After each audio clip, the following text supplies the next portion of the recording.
Let's check. YouTube is doing its thing.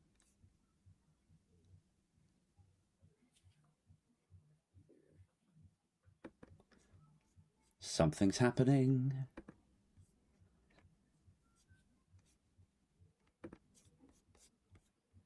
Are we connected, YouTube?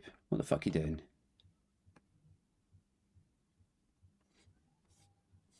And we are live. Ladies and gents, welcome to another episode of Aid Thompsin and Other Disappointments.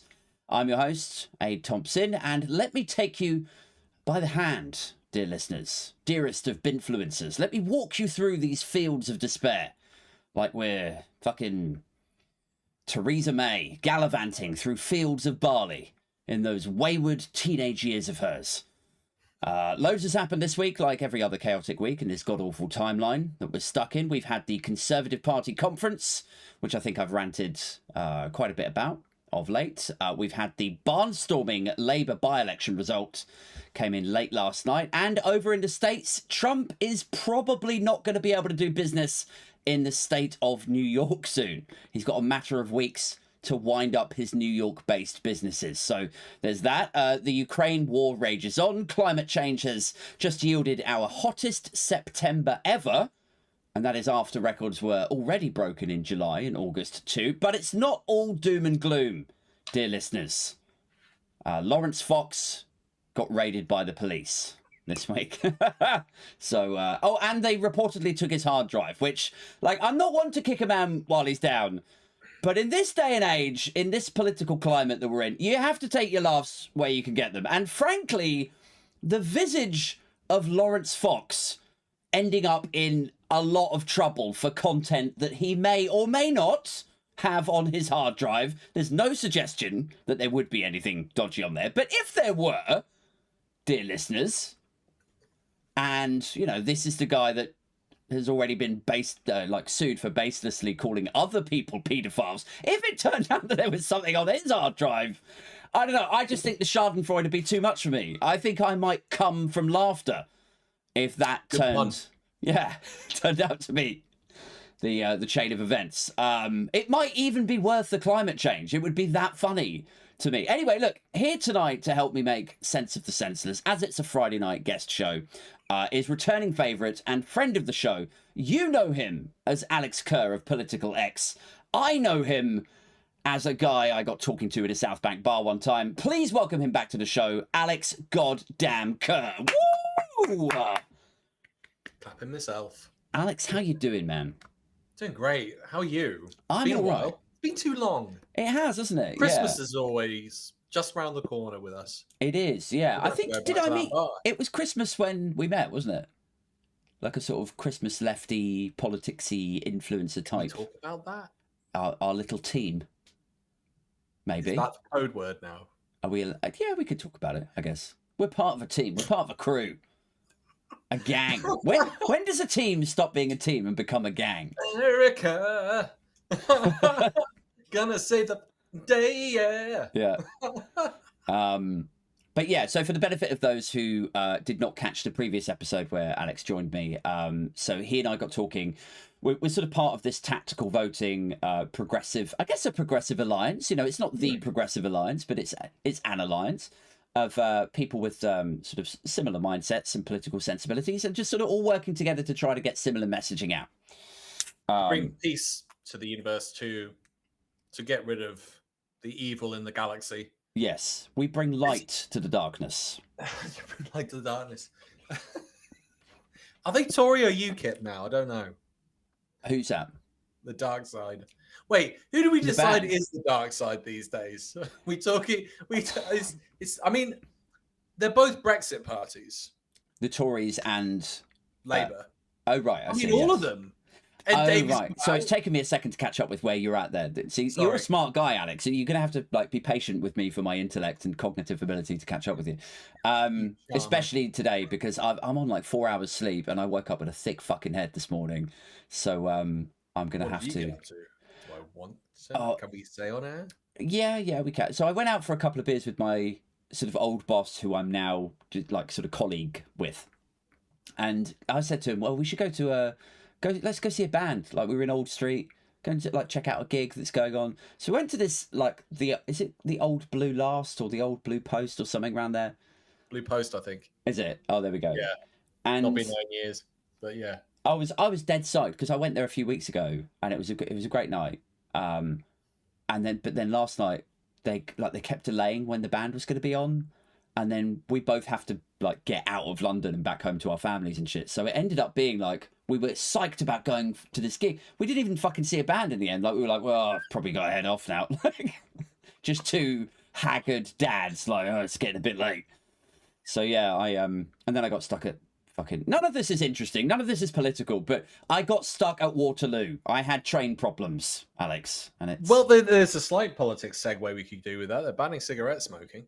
Well, there is. Cigar man. I thought you were going to go all HS2 on me then, and infrastructure. Yeah, no trains. Yeah, like just as well the existing infrastructure is in such tip-top shape, or we'd really be fucked, wouldn't we? Oh, it's so good, isn't it?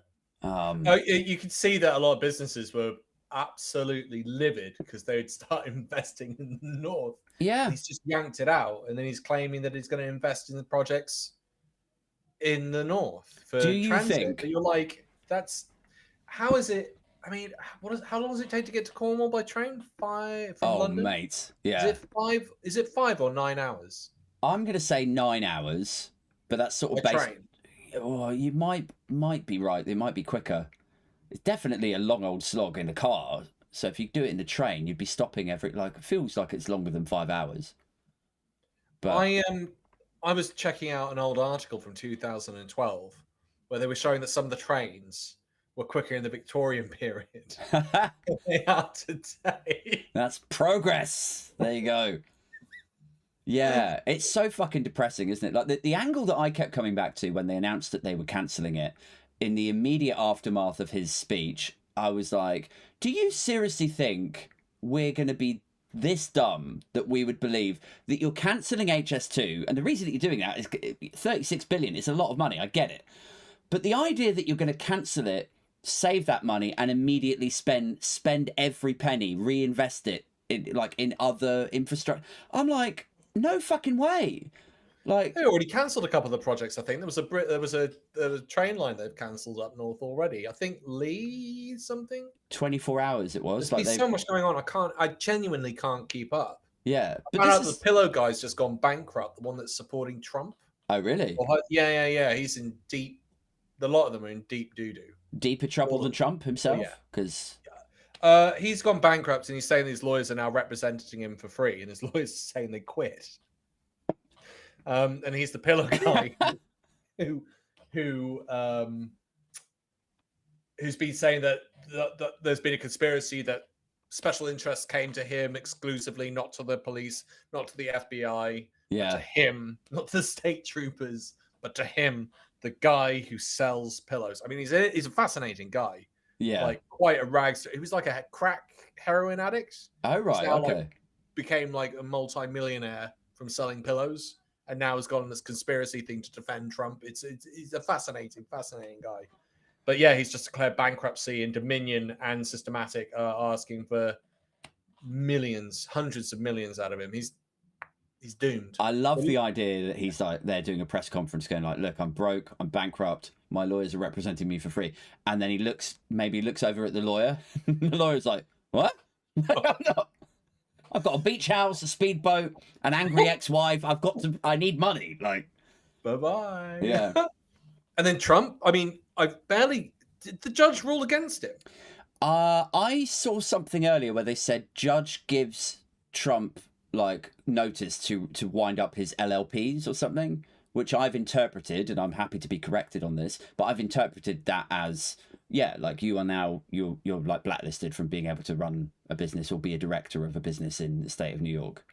Holy. So but didn't he give that up prior to presidency? Because one of the things that was a controversial issue when you come into presidencies, which isn't controversial here, ironically, right, is that you don't want to show as president that you've got conflicts of interest. So he gave over his empire to his kids. That's right. His kids must be culpable as well. Because they were all in on it. Oh yeah. So I think they have all, with the exception of Ivanka, they've been caught up in this as well. Because the unloved one, Eric, he was on Twitter saying, like, can somebody give me a reason why I've been, like, if my last name wasn't Trump, I wouldn't have been caught up in this, basically. And people were mocking him, going like, so you're admitting that your dad and your brother have done dodgy shit, but you're innocent of it. There's a sort of tacit confession there. So yeah. How do you go out and slag off the judge who is presiding over your case? Yeah. And go out on national TV and call him corrupt? Oh yeah. It's just like... But that's the only card that they have left, isn't it? They can't deal with the substance of these cases because the substance is literally condemning him to a jail sentence or bankruptcy. They can't deal with that. The only thing they have left is, it's kind of similar to Russell Brand in a way, right? If I leverage off conspiracy and dark forces and deep state and all that stuff, that's something that substance can't disprove. That's something that people can go, oh, well, yeah, of course he'd say that because that's what they want you to think, you know, and then reposition the old tinfoil. Like, there's no way to disprove it. You have to have an IQ above 90, unfortunately, to be able to discount it. We can link this into, I mean, like, well, we can link this into the Epstein case. Because we can go, we've seen images of DVD boxes with the names blurred out. Yeah. But whose names are they? Where's that list? I keep bringing this up. And then we go into Russell Brand. Yeah. He's just been done. Was he going to that island? We don't know because the Met won't investigate. Yeah. Why won't they investigate?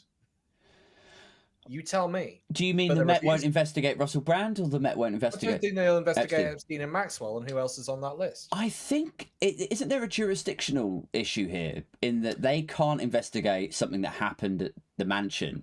Did he have a property in London? He did, didn't he? With what's her face? Channel 4 came forward and said there were 14 names that they found from their investigations, which they passed over to the Met, saying that these people have been, they'd had some negative. I'm not going to be precise because it wasn't precise, but the impression that Channel 4 gave was that something negative and illegal had happened, potentially illegal had happened with Epstein and Maxwell. But it's not just that. Look, like, if that's 14 people and we know that Epstein's bringing people onto his island, why would he not be doing that in the UK as well? And therefore, wouldn't you investigate that? And we know that other celebrities have been on that island. Yeah. So then you go, going back to the point you were making about the deep state. Yeah. Why is that not being investigated? That would be like, it's like we've got enough problems with Jimmy Savile.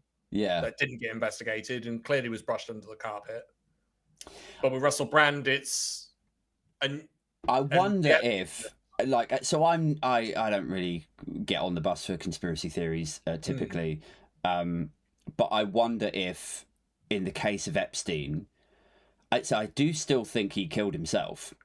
I don't think the government killed him, but I wonder if, because of the super high profile nature of the people who were known to have visited that island, if it were a Bill Clinton, if it were a Tony Blair, for example, and I'm not suggesting that it was, or I honestly don't know, but if it were people that high profile who are still in the public conversation today, or a Prince Andrew, if the reality, if the truth of it, like whatever it is that he's done on that island, if that actually came out, it would be so damaging to the UK as an establishment, as a geopolitical entity, that possibly in that instance, in that scenario, I could imagine maybe somebody really high up in government in Whitehall going, we forbid the Metropolitan Police from like investigating this.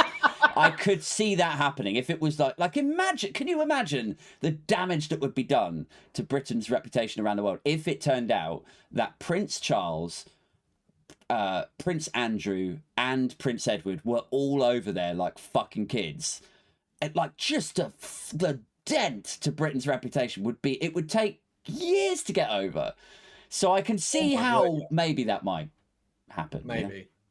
The greater good type of slogan. Ish, yeah. Is it the greater good though? Isn't it just reinforcing the idea that if you're high enough up, I mean, we could go into wealth tax about this and how Yeah. the tax system is there to protect the wealthy. I will say this before we go on to another segue. And if you haven't, I ask you to go and look it up. Did you see the monster that they put in with Epstein in his cell after Suicide Watch? Yeah. Well, he was a big fucking Ex-police. Was Had he? murdered someone. Yeah, I wanted to say he was a cop. He was built like a brick shithouse, wasn't he? Like, you do not want to be sharing a cell with this guy. But I still don't think they killed him because he went out of his way to have a meeting with his like inheritance lawyer or something a couple of days before, signed the whole shit over to his brother, and he tried to kill himself like a month before. So it's like, you know, Why did he take him off Suicide Watch? Why were the guards asleep? Why were the cameras off?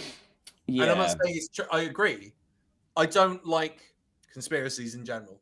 Don't like them. I don't agree with them, but I find them fascinating to talk about. Maybe like's not the right word. I find them fascinating, but I think most of them are mumbo jumbo. Like they don't exist. That's a better way of saying it. I think if Well, you're looking, I could talk to you about Jack the Ripper or Yeah. JFK and go into great detail because during COVID, I was people came to me saying they were bored, so I put on history lessons in different conspiracies. We started off with Jack the Ripper, we went into JFK, and it's absolutely fascinating. I think we'll never know who Jack the Ripper was, but I think there's evidence to show the police knew. right? We've got it on record. JFK, you know, I think it was the guy in the warehouse that took him out. I don't think there's much to it. Although that there was an absolute curveball that came out with that as well 2 weeks ago, where a former Secret Service agent who was on the motorcade with JFK came out and said there was a bullet that ended up on JFK's trolley that no one knew where it came from, and it was in pristine condition. And everyone's confused about it. And it's on the record. It's nothing conspiratorial about that. The Secret Service agent came out and said that he put the bullet, he admitted that he was the one that put the bullet on the trolley next to the body. And that it came out the back of JFK's neck is his claim. It's a book that's just come out. Right. You're going, if that's true. Yeah. And I find it very hard to believe because you're a bit like, why haven't you brought this up sooner? Why have you waited till you're in your 80s? And it's so coincidental that it's coming out with a book you've just released. Yeah. Why have you waited to that time? But what is his reason for it? Is he like, look, I'm dying of cancer now, I just want to get off my chest? Or no, he just did. I think his claim was that he didn't think it was a significant thing at the time and sort of forgot about it. Not a significant thing. What? Yeah, I know. Most famous murder of the 20th century, pretty much. Yeah. But I guess, you know, on the flip side of that, you could go, that was quite a shocking day. And you as an agent and all other agents have massively failed. Yeah. On so many levels with that you're a bit like, I could see why they're a bit in shock, and you do funny things when you're in shock. But but basically, if it is true what he's saying, it means that there was an extra bullet, which then completely throws and skewers a lot of what was said, because there's no way.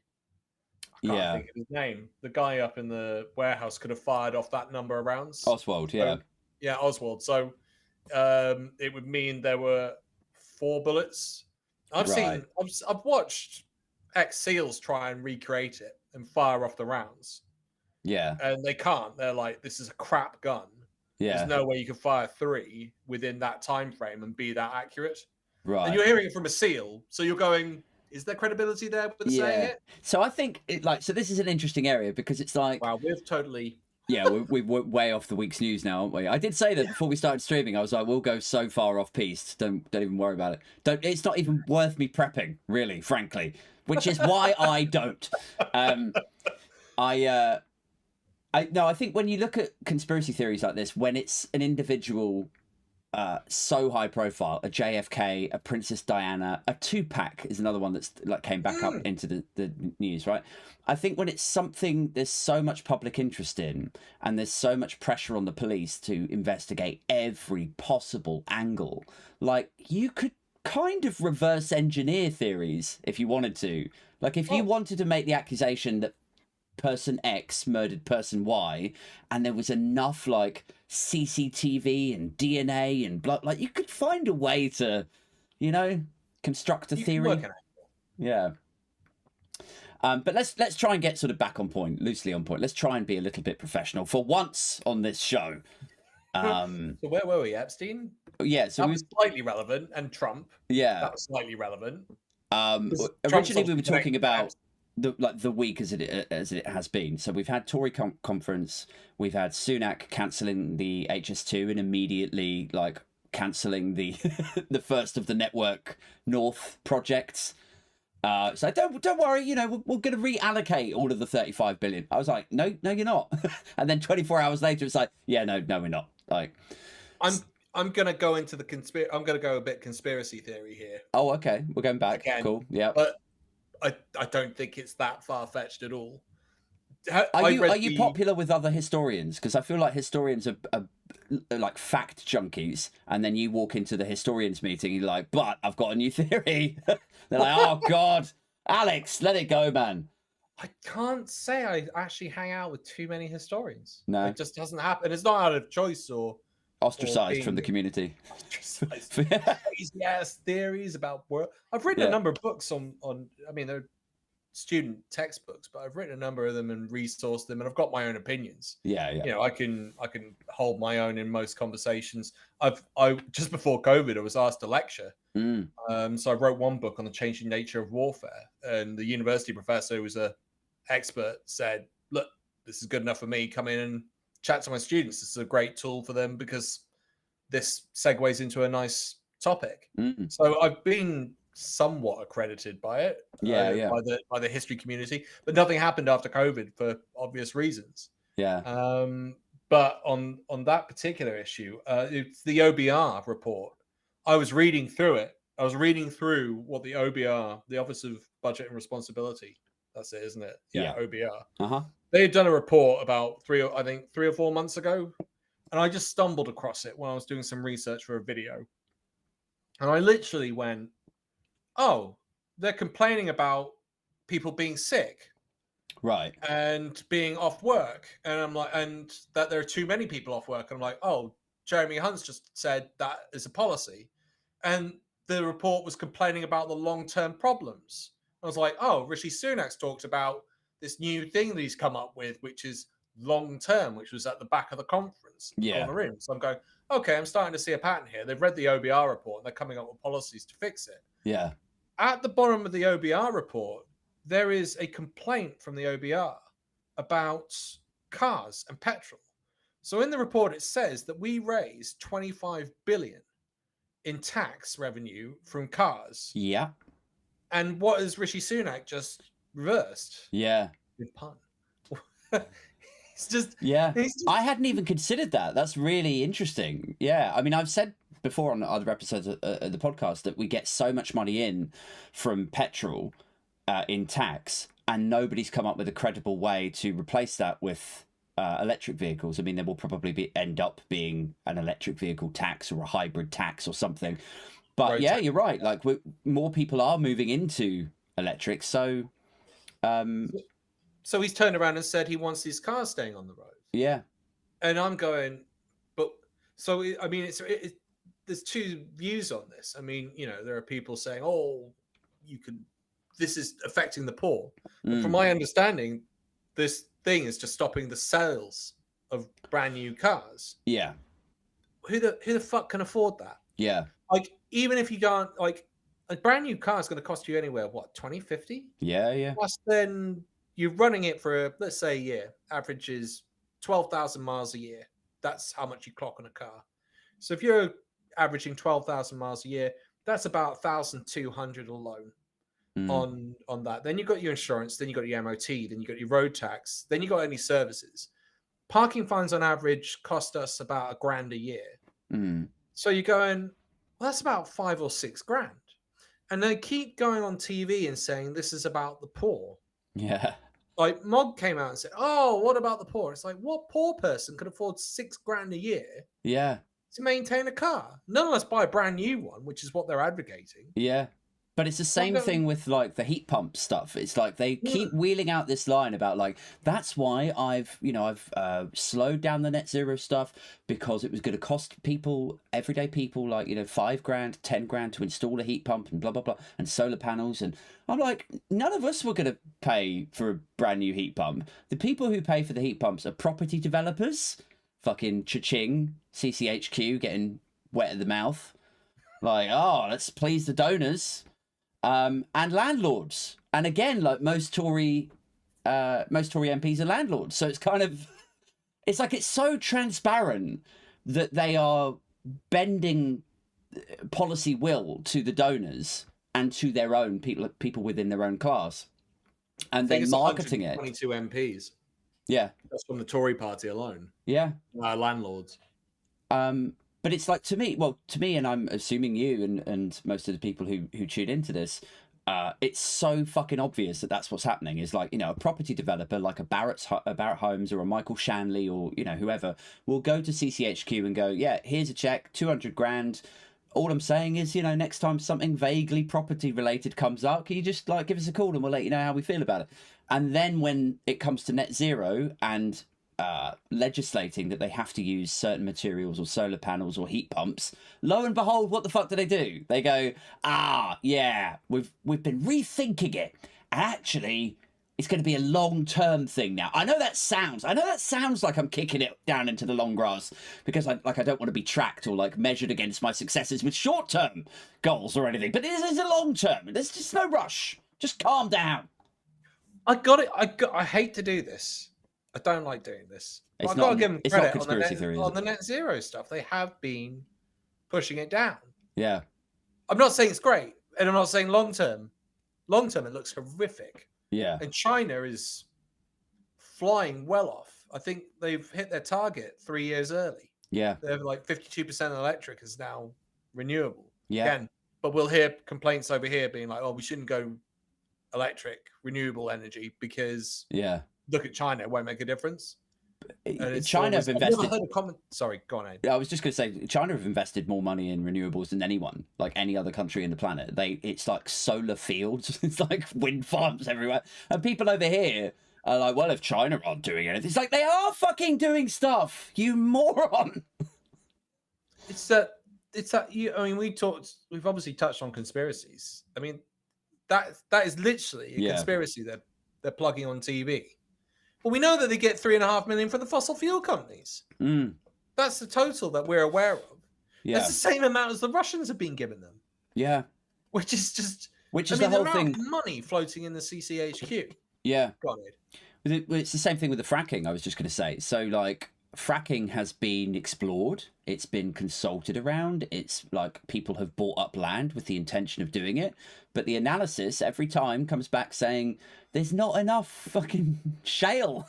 I know you want to replicate. It's like real Americana fetish, kind of like they did it over in the States, so we could do it here too, just like America. Like, but it's not. We're not the same. It's not the same country. It's not the same land. There's not the same fossil fuels. You could construct a sort of fracking plant, but it's just not going to give you the same pay dirt as it would do over stateside. And so I think there was a guy on Twitter called Mac Puck who did an analysis on it. And he was like, if you pulled it out the ground, what there is there, it would only ever peak at like 7% or something like that from memory of our energy portfolio. So it's never going to like get us off oil. It's not going to replace renewables. It's just like, it will just make a few billionaires even richer for a little bit and then it'll run out. One of the things I like about Norway is that they set up this sovereign wealth fund, which is humongous. Right. Which is why they're not in debt. They're actually in credit, which means they can loan out the money and make even more money. Now, we can dissect and break apart problems of capitalism. Happy to do that. But if we're in that structure, that is a very savvy thing to do. Yeah. And we just sold it all off with nothing left and no money to use to bail us out in bad situations. That's what Norway did. Yeah. They went, COVID's hit, go to the sovereign wealth fund, bail it out. Yeah. And the worst thing I find about all of it is that we've got basically a bunch of bankers that are supposedly good at investing, like one of the top in the world, which we could have drawn on to use for that sovereign wealth fund to then. Do you know what I mean? It's like Yeah. basic business. And I've always said those guys haven't got a clue as to how to run a proper business. I think they know how to run corrupt businesses. Yeah. And I think they know how to ring fence businesses using law and legislation, like you were saying about landlords not losing their ability to lose their powers, so they ring fence it. I mean, this is kind of stuff. You can go all the way back to the Corn Laws of 1812. Farmers in the House of Lords, they didn't want the price of corn going down, so they put tariffs up to protect their corn. Fuck the population. It's no different here. Fuck the population. Landlords want protection. Do you know? And then, go on. Do you know offhand what Norway's media landscape is like? Do they have tabloids? Do they have a right-wing press? It wouldn't last, apparently, is what I'm being told by fellow Norwegians that I know. They're like, it wouldn't. You would be able to. Let's say you set up the Sun, it would go. Like the stuff that we get pumped with in terms of information over here, wouldn't last over there because of a variety of reasons. They just wouldn't tolerate it. Wealth isn't looked upon as a good thing. Right. Being rich and flaunting your wealth isn't looked at as being a good thing. There is an element of humility and understanding that if you have too much cash, it's a problem. And that's not to say you can't make money over there. It's not to say you can't trade in stocks and shares, but there's a educational cultural difference that we don't get over here. And so when it comes to like so two things. When it comes to natural resources, it's not seen as owned by a private company. It's seen owned as by the people. The other one, which is quite interesting, is, and there was a bit of a kerfuffle over here about it. It's the trespassing laws that they've just passed over here. You can't do that over there. The land is considered to be owned by the state and therefore the people. Right. So being able to walk where you want and as you please is obviously, you don't have people being prats and going into farmers' fields and cutting them up and just stomping through them. Yeah. Obviously, there's always exceptions to every rule, but generally, it's like this cultural attitude towards the land. They're almost, because they're so surrounded by it and it's so imposing. Yeah. There's an element of going, oh, right, we're part of nature, as opposed to here, where there's that level of disassociation. Yeah, there's a sort of more individualism, isn't there, over here, I guess, as well. And we could talk. Oh, have I lost you? Talk about that through the papers. I mean, the history of press barons. We've had moments in our history where it's run by political groups from workers. You know, that's come and gone with time. But generally, if you've got money and you can back it, it doesn't change anything. I mean, this actually loops in quite nicely with Richard Murdoch and what we were talking about with the pillow guy earlier. Because Rupert Murdoch's retired. Yeah. But they've had to fork out 795 million. Yeah. And they've still got one case, which is, I think it's systematic, and they want 2.7 billion. Yeah. In damages. Yeah. I'm going, that. So the rumor is that Murdoch's son who's taken over, I forget his name. Land something, isn't it? Land something. I can't remember his name now. Somebody in the chat will tell me in a second, I'm sure.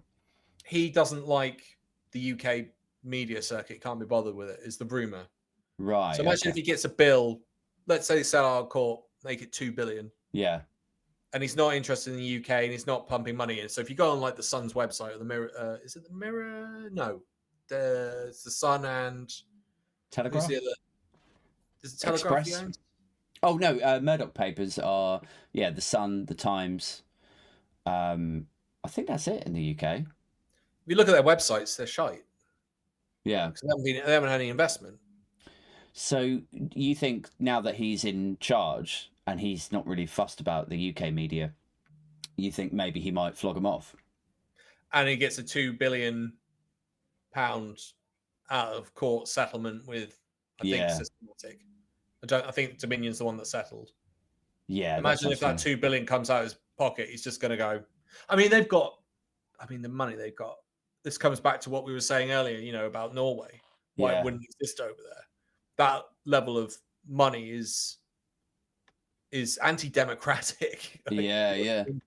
It gives you a bigger megaphone and it gives you access. I mean, we know Rupert Murdoch openly said that part of the reason he supported the Brexit campaign was because he couldn't get influence inside the EU because he turned up and no one gave us stuff. Yeah. I mean, I've searched around for where that quote has come from, but I've never found like an actual source. But I mean, I can totally imagine it being true. I can imagine it being true. Well, we know he supported Brexit. Yeah. There's no mystery to that. No, and we know he's good friends with Nigel, and he's had parties with Nigel and he's the other bloke. He's the one that owns the Evening Standard and Telegraph Russian. Oh, Evgeny Lebedev. Yes. So we have film footage of all three of them together at a party having a. Here's a question for you, right? There's a lot that's been talked about this week about Farage being at the Tory conference, partying with Priti Patel. He was sat watching, I think, Liz Truss's speech. And then he was on the newsagents. They interviewed him, and they were like, "You're loving this, aren't you, Nigel? Would you rejoin the Conservative Party?" So a lot of people saying he could rejoin. In fact, Sunak has even said he'd be welcome, like he could rejoin.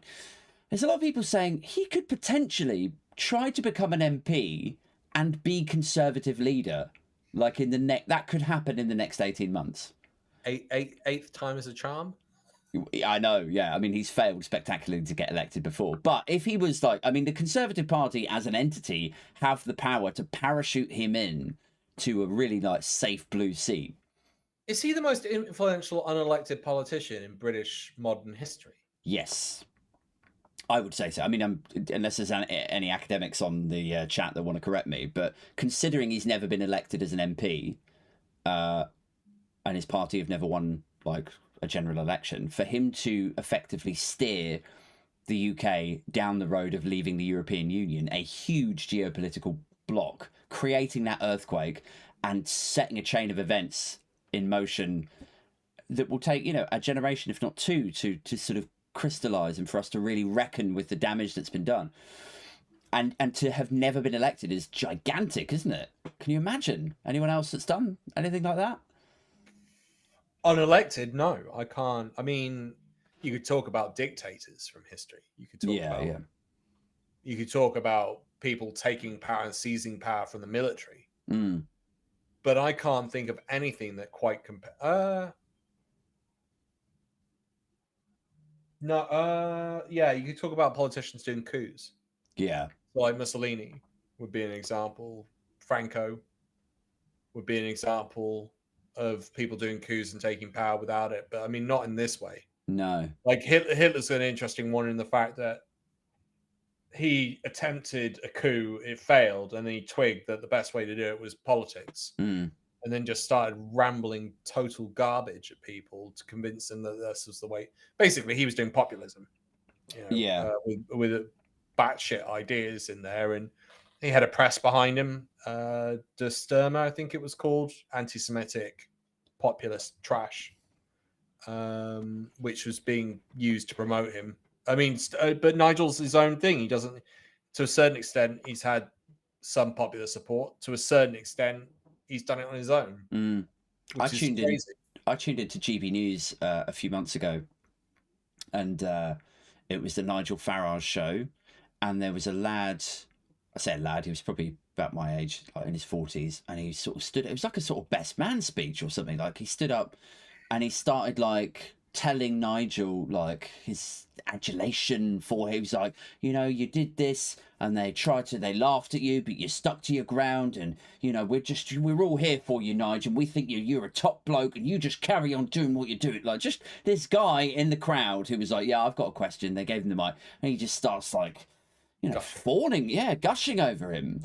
And I was watching this, I was like, you poor fucking sad motherfucker.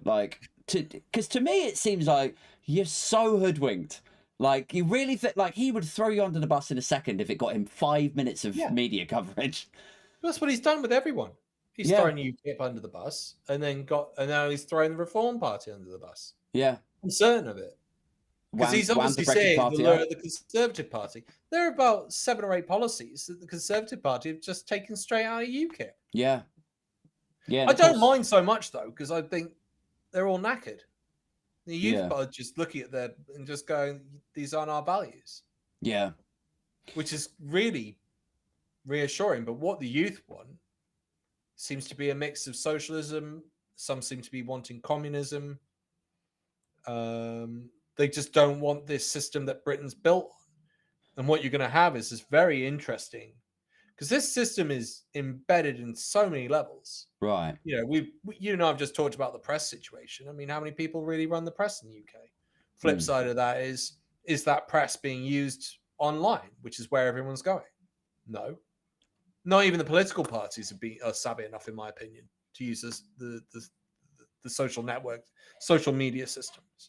yeah, So I'm going, you're going to get a clash where you've got basically the youth in large numbers versus the wealthy with huge amounts of money. mm, And that's what I see coming around the corner. And it'll be very interesting to see who wins out on that, mm, because the political system that we have in place is shit. I, yeah, I didn't campaign much for Brexit. I just wrote one Facebook message saying, if you do this, if you go for Brexit, you are pretty much setting up a system that Mussolini and other dictators would be very happy to have had. mm, You need a minority government and you get a majority in parliament. There's very little restrictions in what you can do. mm. There's some with the courts, there's some with the opposition, there's some in the committee. But compared to what other governments have to deal with in terms of negotiation, like, you know, But it's interesting, isn't it? Like, so the demonization of courts, the demonization of institutions is where that then moves on to, right? It's like you have these structures that try to frustrate this political vandalism by going, well, hang on a second, like you can't just do X, Y, and Z because, I don't know, the ECHR prohibit it. And then they start saying, oh, well, the ECHR is woke, or it's, you know, it's outdated, we need to leave it. And I think it starts with a distrust and a demonization of institutions. But I wonder how long it will take for that to graduate to the opposition or to like left-leaning media. I wonder how many months or years away we are now from the Tories saying Labour are I mean, they've already tried it with Just Stop Oil, right? There was a few people on Twitter were like, they should declare Just Stop Oil a terrorist organisation. I was like, oh, are we there now? We're there. Oh, okay, right. not on my watch. I will not allow them to. Well, I would be very opposed to them pulling us out the ECHR.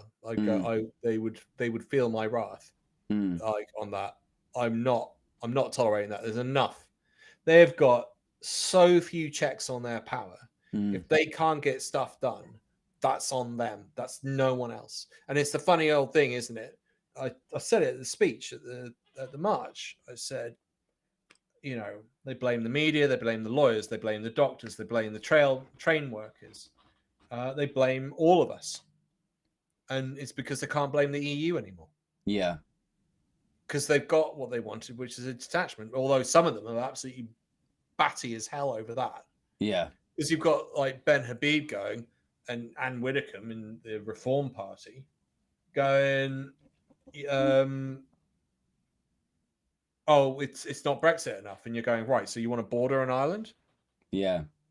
I mean, did you watch that Channel 4 drama doc, where they were showing all the parties? No, that was on last week, was it? I think so. Yeah. Yeah. There's so much going on. Yeah, I missed out. I've been out like way too much recently, so I'm like falling behind on my box sets and stuff. But yeah, carry on. I've been way too in. I'm a 42-year-old father of two who should really just be coming home from work and like, you know, chilling out. But for some inexplicable reason, I like doing comedy and I like going out and seeing bands. And I think because like when you have kids, you know, you don't go out for ages, and then when you finally can go out again a little bit, it's like, oh right, fucking let's make up for lost time. Anyway, sorry, carry on. Yes, the Partygate documentary. No, I can imagine. It's everyone I know that's had kids is like, yeah, you've got to go and see them. Yeah, which I'll make an effort to do. Yeah, I'll happily go over to friends' houses and hang out for the afternoon and whatever. Yeah, but yeah, that's good, man. That's it, because it's a giant thing. Like when you got kids and you can't see your mates, and then they slowly sort of like fritter away, and you thought that your friendship with a person was this thing, and actually it turns out that it was that thing. That's a real like humbling moment, because you're like, oh, I thought, but it's like you find out who your friends are, sort of thing. You do, don't you? There's so many tests and tribulations, and life is hard enough without the UKIP Tory party. Yeah. Jesus. Cunts. There's so many issues to have out of that. I think, yeah, you're right. I think Nigel might have a stab at it. It'll be interesting to see, because that means he'll backstab the UKIP party, the Reform Party, and how do you trust someone like that? You don't, do you? But it's like, I mean, that's ultimately where he's always wanted to get to, isn't it? Is to be a figurehead of a right-wing political movement. And he's tried it, and as you alluded to earlier, he's tried it a few times before and been unsuccessful. However, he has managed to navigate us down his chosen path to a greater or lesser extent. He doesn't sound particularly happy with the Brexit, or with whatever it is that we've ended up with. But then none of them are happy about it, are they? They've all got their own like utopian version of Brexit. No, name someone who's happy with it. Boris Johnson, maybe? Is he? I don't think they had to redo his own deal with Northern Ireland and the EU. But he said on camera he'd never leave, and he was pro single market. Oh yes, I know. I suppose it's difficult to work out if he's happy or not with something, because one minute he'll campaign and say it's amazing, and the next minute he'll say, "Oh no, it's dog eggs." So it's like, are you happy, or did it make you sad, Boris? I honestly don't know. I don't think any of them had a clue as to how to run this. No. To separate, put up trade barriers, and no one had planned anything for Northern Ireland and Ireland. None of them. Okay, it hadn't been taken into account. They ignored the entire country. But then you also get it where they're like, we like our union. Our union's great, but that union, you should not have unions. Yeah. And you're like, but we have a union.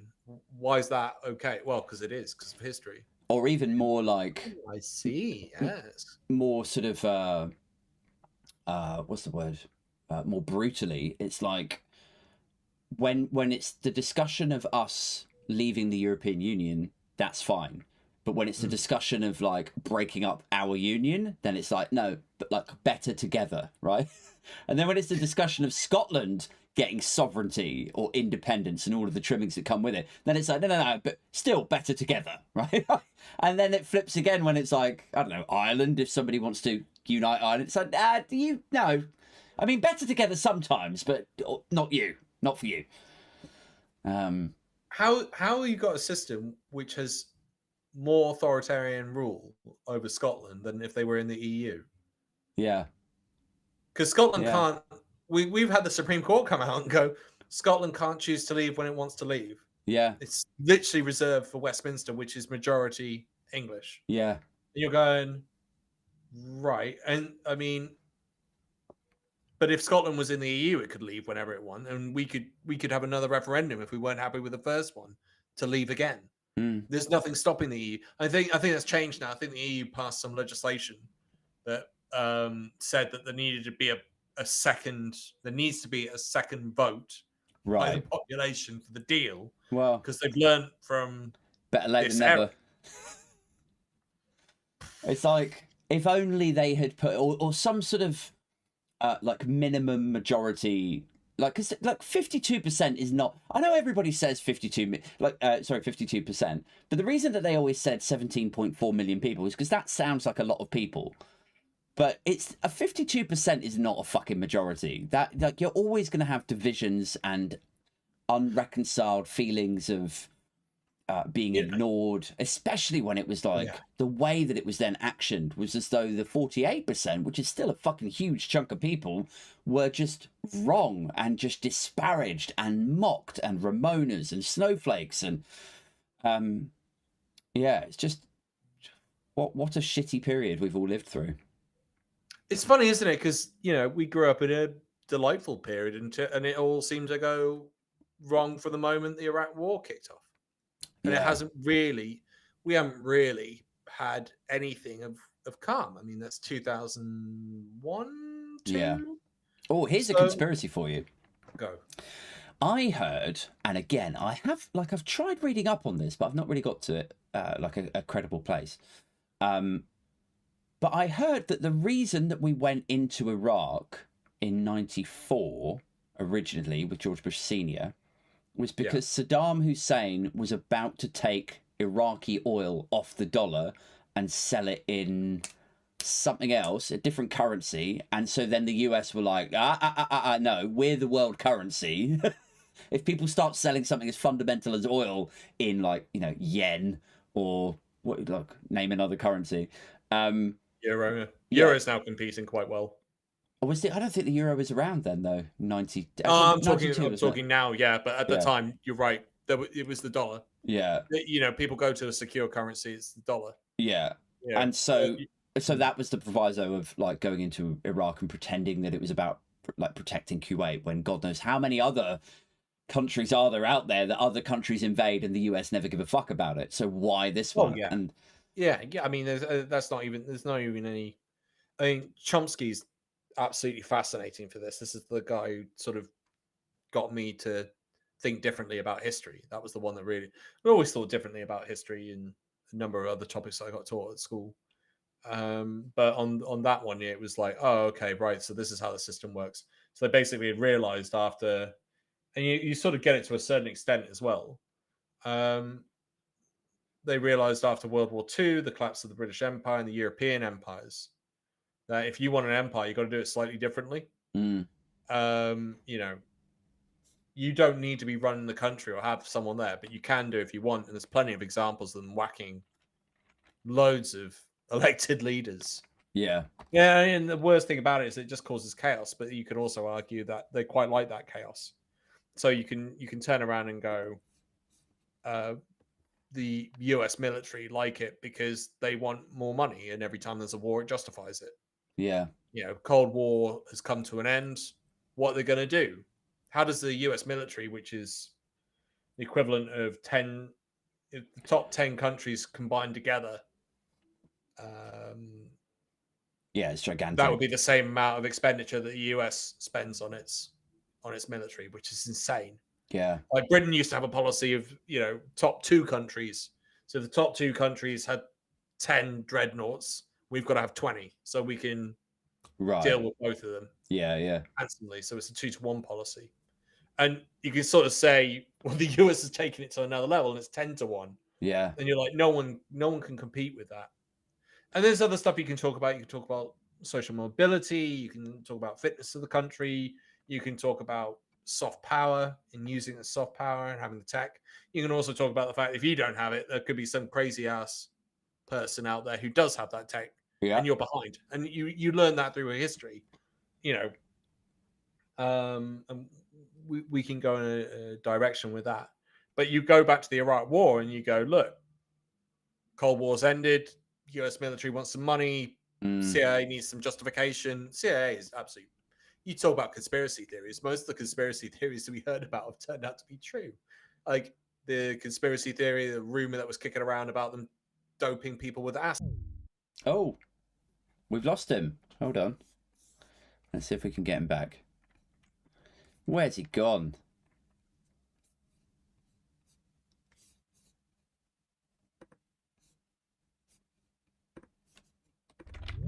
Oh, there he is. There we go. Hey. Lost you there for a sec. Sorry, carry on. You can talk about the conspiracy theory of doping people with acid. Turns out it's true. They weren't doping people with acid. Yeah. Like the crack epidemic that took place in southern United States and northern cities. That turns out to be true, and it turned out that they were financing anti-communist groups in Central and Southern America through selling coke. Yeah. And because they didn't want it on the books, and so they could operate like that. But their justification is you need that barrier in there to make sure that democracy within the country remains. There are other reasons and justifications for it. Yeah. And the Iraq War, you're like, let's put it this way: if it turned out to be true, are we going to be shocked? No. I mean, this is the wild thing, is like, if that turned out to be true, if it was declassified, it's still not the craziest conspiracy theory. Like, it's already been like, you know, kind of. I mean, we were talking before we started streaming about these fucking alien bodies, right? Like, if you had told me even 10 years ago that there was going to be extraterrestrial bodies, they're going to invite scientists from Oxford and all around the globe to come and inspect them and certify that they're not of this world, whatever, I would have been like, are you out of your fucking mind? Like, maybe there's aliens out, but no, they're not going to. There's not going to. What, bodies? Alien bodies? Really? But now, you know, here we are. About an X-Files News stories piping up, people talking in Congress about how often UFOs are sighted. It's balmy. It's mad, and it's not talked about over here. It's complete. There was a brief chat about it, and a couple of people did a few articles about it, and some major media sources talked about it. But there was this. So with the bodies, there was this element of, oh, it's in Mexico, and I got the distinct feeling because it's in Mexico, it's not taken seriously. And I can justify that because when you read some of the reports that have come out about COVID, which is a form of SARS, one of the reasons that the Asian countries were able to do so well was because they had prepared for this. What you find out when you're reading a lot of these reports and you're hearing rumors is that Brits didn't take it seriously in Asia because they looked down on them. Yeah. And lo and behold, you have this massive death rate. I mean, we could talk about that as well with the Boris text messages that have just come out, which are nuts. But I got the impression that because it took place in Mexico and wasn't in the American Congress, it's not taken seriously. Mexico is a growing power. There's no arguing about that. It's going up there along with India. Like, it is a mega power. It is getting industry from the United States. It is becoming very wealthy very quickly. But your point on the bodies, the American Congress is having a conversation about it. And I've said to many people, okay, so let's say it's not real. Okay, we want more evidence. Fine. I could totally get that. You know, number of blurry images on cameras that you see. And you're going, this is like high tech and there are cameras everywhere. Why is it always shaky and blurry? But, you know, you can always argue that as well. What I found very fascinating was the fact that congressmen, both inside the meetings and afterwards, were threatening the Pentagon and saying, if you don't start releasing this information, we'll defund you. We will fire you. And I'm going, I've never heard of that. Can you imagine Rishi Sunak saying, MI6 have got a secret operation that I don't know about and they won't tell me? Everyone go, that's insane. Because you're the prime minister, you're, you know, unelected, but you're the prime minister. But that, I'm just like, I mean, what are your thoughts on it? I find it very difficult to believe that people that senior in American government wouldn't already be briefed on this stuff, but it's possible that they do restrict that information. But if sorry, you go? No, I should stop talking so much. You sound like my conscience to me. Like, you should shut the fuck up a bit, Aid. I just feel like if you are, you know, a congressman or a congresswoman, you're in the corridors of power. It doesn't seem realistic to me that these people wouldn't already have an inkling on this stuff, that they wouldn't be briefed, that they wouldn't be invited into certain committees to discuss it, and that there wouldn't be a huge case to keep it secret, to keep it stum, for fear of scaring and like causing sort of social volatility. Like, I mean, you only have to look at the sorts of people who get really fired up about UFOs stateside and probably here as well, you know, sort of gun-toting hick, like, maybe I'm caricaturing a little bit here, but it feels like it wouldn't be outside of the realms of possibility that somebody could grab their gun, run out in the field and start shooting at planes and say, you know, don't kidnap me, don't probe my asshole, and get, you know, you don't want, you got to manage the dumb, is what I'm saying. So I guess it makes you wonder with the probing your ass stuff. Is that just homophobia coming through again? Like, maybe it makes you wonder. I'll tell you one part of it that no one can explain. Okay. No one's come up. No one's been caught with this, and it's all related to it, is cattle mutilations. That is the one that really gets me going. What on earth is going on there? So, have you read about this? No. So the implication is that the aliens are kidnapping the cattle and then So there's no evidence to know who's done it. Okay. That's the first thing. And we have no one has ever been caught. Some people have theorized UFOs come down and cut up the cow and dump it there. But if you read the reports into it, it is absolutely mental. Right. I've never, it's so crazy. So you get vets going out and saying, right, this cow's been killed and dumped. Mm. But then they'll go in the reports, and you can take it all with a pinch of salt. In the reports, they're going, there's no blood. Why is there no blood? And then they're going, why have they taken this, this, and this out? And the farmers also are coming in and saying, I was only gone 2 hours. And the vets are coming in and going, there's no way this could have been done in 2 hours. So you've got this wrong. And the farmers are adamant they're not. Or the police have come out and gone, we've looked at this, and this is absolutely crazy. Because they're going, if there's no blood in the ground, the only way you can do that is that you pick up the thing, stick it in a van, cut it up in the van, and then dump it. But who's going to do that? Yeah. Who's going around? And has it happened at like multiple different sites, like different places?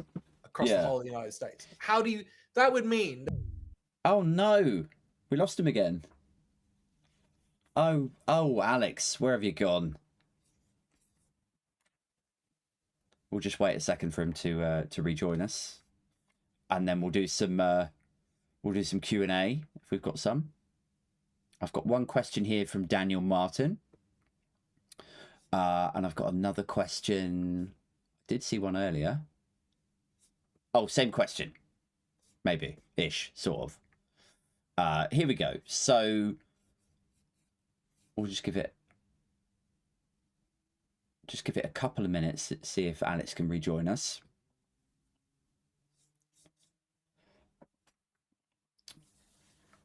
It seems to be happening more. Mojo Sabian's in the chat saying GCHQ strikes again. It's always very frustrating when Jitsi is what I use for like the conference call stuff. It sort of cuts out right at the moment when I'm like the most interested in whatever it is that we're talking about. Where is he?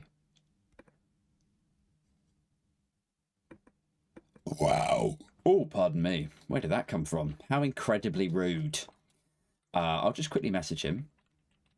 Where have you gone?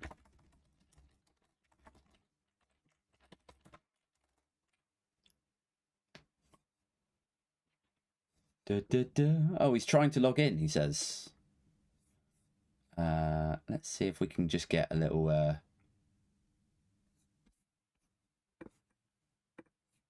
Get a fresh one.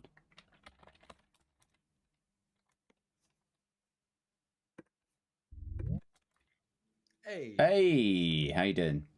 Good, you? Yeah, good. I was too long. I was just telling my like live chat people. I was like, I don't know what's happened. They were like, GCHQ strikes again. There is some person going around in a van. Yeah. Going onto farmers' fields, collecting the cows into their van, slicing them up, not in whole, in part. Yeah. And then dumping the body back out there, but also on some occasions draining all the blood. Yeah. And you're going, that's scary.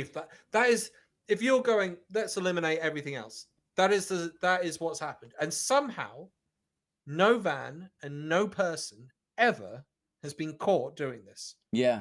In the history of this. And this has been going on like, what, 50, 40 years, I think?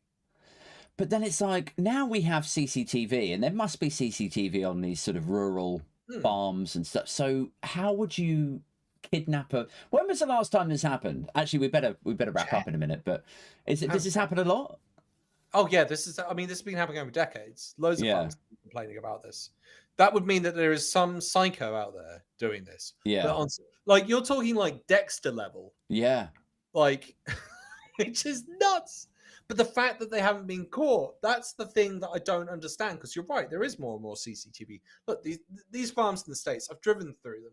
You know, you could drive for about 6 hours just through cornfields. It's crazy how big these things are. So to have CCTV cameras over them. But the fact is that some of these farmers are saying it's happening over a 2-hour period. Yeah. Like, can you imagine, like, these cows aren't tiny. No. They are huge. Yeah. So Like a ton, right? Or just under a ton of weight, yeah.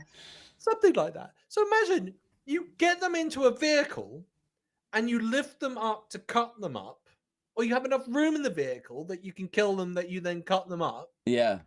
Take out what you want, and then I've got to be able to push that ton carcass out of your van. Like, it would take so much like, even if you did it with a sort of forklift or some sort of like carrying device, it takes so much effort and hiring and driving this thing for a weird fucking hobby. I mean, it's bizarre, but no one's being caught. No van has ever been seen. No person's ever been seen. Yeah. And you're going out, like 50 years. Someone must have seen something within that, and yet it's one of the biggest mysteries in the US. I don't know if it occurs over here.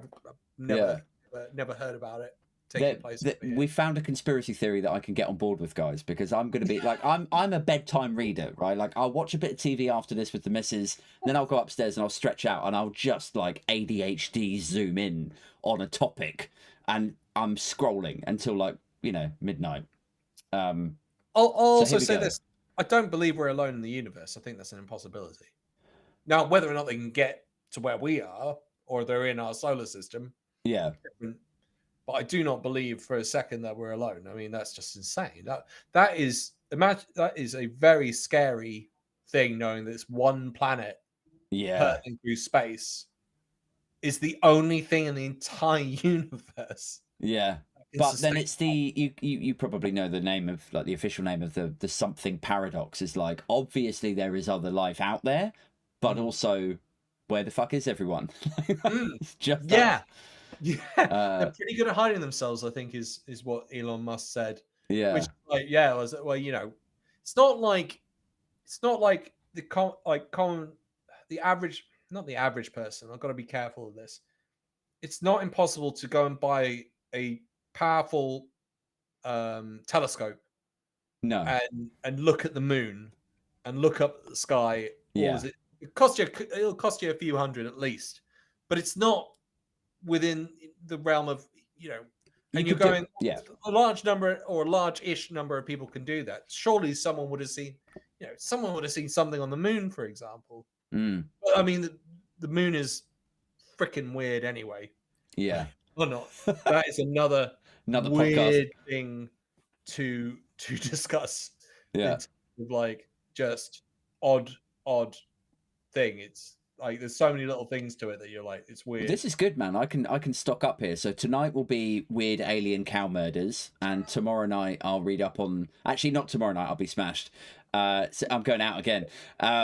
Sunday I'll be hungover, and then I'll have something to read then. Just quickly before we go though, Alex, I've got a question. I asked my live chat people if they had any Q&A or anything that they wanted to know. So just quickly, somebody's asked, Daniel Martin has asked, did Mordaunt's Braveheart speech increase her chances of leadership in opposition, do you think? No, it was crap. Devastating review. Like, what's not to like? I mean, it's passionate. It was like rallying the troops. You weren't rallied after that? I don't think anyone was. I think some people are scared off, just being like, what's she talking about? Like, there was I don't know who she was talking like, but I've got a funny feeling it was someone. So I've got a funny feeling I've heard someone else in the 30s talking about it, and I'm not stating the obvious. I've heard that. I'm sure I've heard that level of rhetoric before of fight. You got to fight. I mean, the thing that got me, she started slagging off socialism. It's like, well, wait till she finds out how the NHS is set up. Yeah. It's one of the most socialist systems that people absolutely love in this country, or loved until they got their claws on it. Yeah. And I feel like to me, it's quite obviously an audition for like party leadership. She went for the leadership before and was unsuccessful. I also think there's probably an element of they know how far behind in the polls they are. And this was like, look, seriously, guys, we've got to fight. We've got to like ramp up the efforts. We've got like, it's that sort of, you know, wartime blitz spirit kind of, let's all get to the guns and do what we can. But I just felt like it came off as fucking a bit comic book, you know? Yeah, there was nothing. There were elements of all sorts of little speeches that I heard in there, like little key phrases here and there I've heard in other famous speeches. And I'm looking at it and going, that wasn't well compiled. That the way it was even structured or how she was putting it forward, the tonality that she used, body language was all right. Couldn't follow on that. I give her that, but it was just, I mean, unhinged. It didn't. It wasn't like if the UKIP party could never get off the ground, and now everyone's going, "Oh, the Conservatives are UKIP." Yeah. The Conservatives are finished. Yeah. They'll have their name, but the youth generations, they're not going to. They're desperate to figure out how to get the youth over. But if they're UKIP, it's a dead ideology. There's no like they would have to do it on such a mass level of reorganization of the state to be able to get the youth generation to change its mind. But the fact is, all of their policies have failed because time and time again, they have set up systems to protect the already wealthy and nailed everyone else. And if they haven't done it on purpose, they've done it because they're morons. They haven't understood, for example, quantitative easing. Because it was money that was just printed essentially. Yeah. But it was backed up by something this time, which are bonds. They didn't have the savvy to realize that they needed to track where that money was going. And we know where that money's going because it goes to the banks. And who does the bank lend large amounts of money to? Yeah. Not you and me. It'll be multimillionaires or companies that are run by multimillionaires, hedge funds. It's not the average person, which is where that money needed to go. So all it did is produce a load of money, give it over to a group of people. And then we've had the problems of COVID, which meant that production went down. So we've got less goods and more cash. And the cash is allocated with the wealthy. And you're going, you've nailed our system. Yeah. This is why we can't. And you haven't even fixed the housing. Yeah. I look at it more sort of simplistically. I look at it like they have, and I don't think this started with the Tories in 2010. Obviously, it goes back a little bit further, but they've certainly done nothing to fix it. In fact, they've done everything to accelerate the problem. But basically, Conservatives, typically, traditionally, people would start to move into a conservative mindset when they reached 40. Like they would have a house, they would have kids, they wouldn't want to rock the boat. The idea of radical policies and overhaul would scare a lot of people. So they would go, oh, no, I won't vote for this person, I'll vote for this person because I actually just want everything to be settled, some financial stability. So people would tend to go conservative, being homeowners at 40.